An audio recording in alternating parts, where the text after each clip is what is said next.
When I look at Africa, many questions come to mind. Many times I ask myself, what would happen if Mwalimu were to rise up and see what is happening?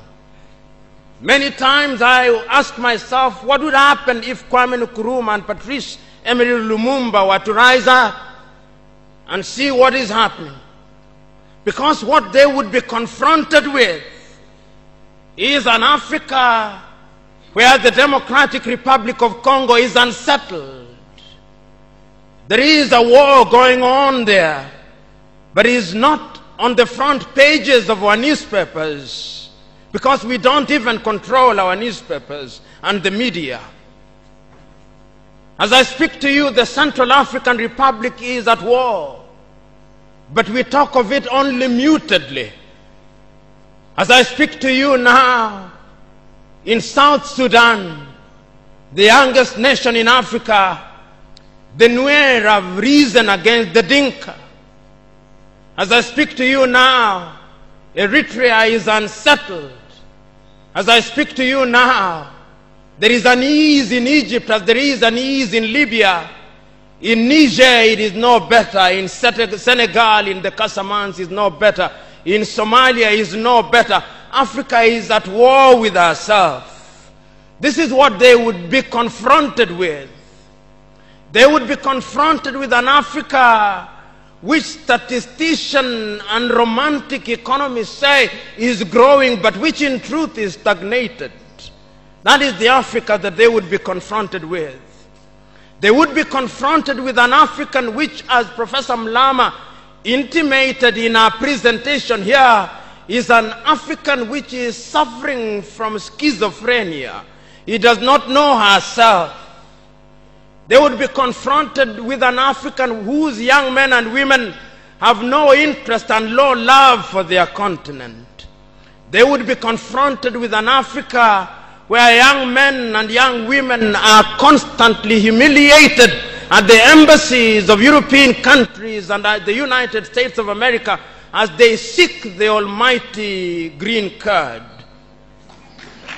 They would be confronted with an Africa where young men and women from Niger, Nigeria, Senegal, Mali, and Mauritania drown in the Mediterranean as they seek to be enslaved in Europe. This time round, Africans are not wailing and kicking as they are being taken away to be enslaved.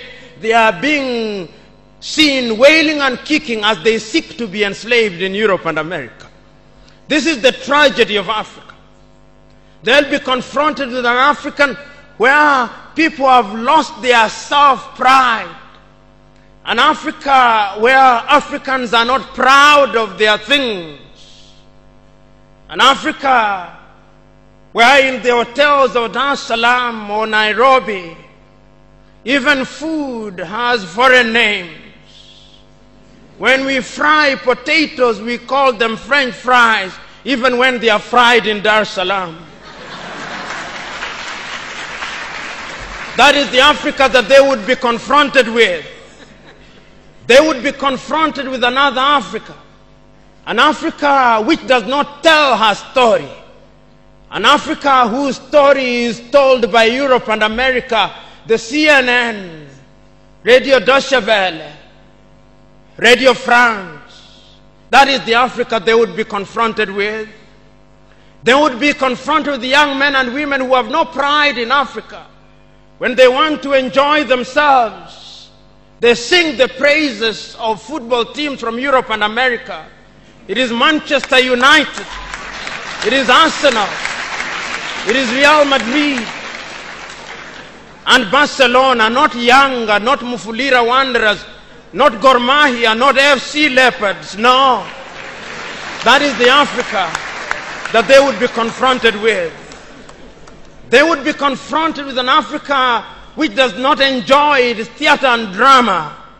That Africa celebrates Leonardo DiCaprio. It celebrates Angelina Jolie and Brad Pitt. The Africa does not celebrate Genevieve Nnaji of Nigeria or Rita Dominic or Lou Jacobs of Nigeria, it does not celebrate Bongowood or Nollywood or Riverwood. It celebrates Hollywood. That is the Africa with which they would be confronted. They would be confronted with African women whose greatest source of joy is cheap grade B Mexican soap opera, La Patrona, La Mujer de mi Vida, The Rich Also Cry. Why must we remind ourselves of these realities? Because throughout the ages, the battle has always been the battle of the mind. And if your mind is conquered, then you are going nowhere. And that is why in the ages of enlightenment in Europe, the great René Descartes said, cogito ergo sum, I think, therefore I am. And therefore, if Africans are to begin to make a contribution in their affairs, Africans must begin to think. But the question is, are we thinking? We have universities in their numbers. Tanzania has universities including Dar es Salaam. Nairobi has universities, as indeed Kampala, as indeed South Africa, Johannesburg. We have all these universities. We have engineers. But our roads are not being made by Tanzanian civil engineers. It is the Chinese who are present in this assembly who are making our roads.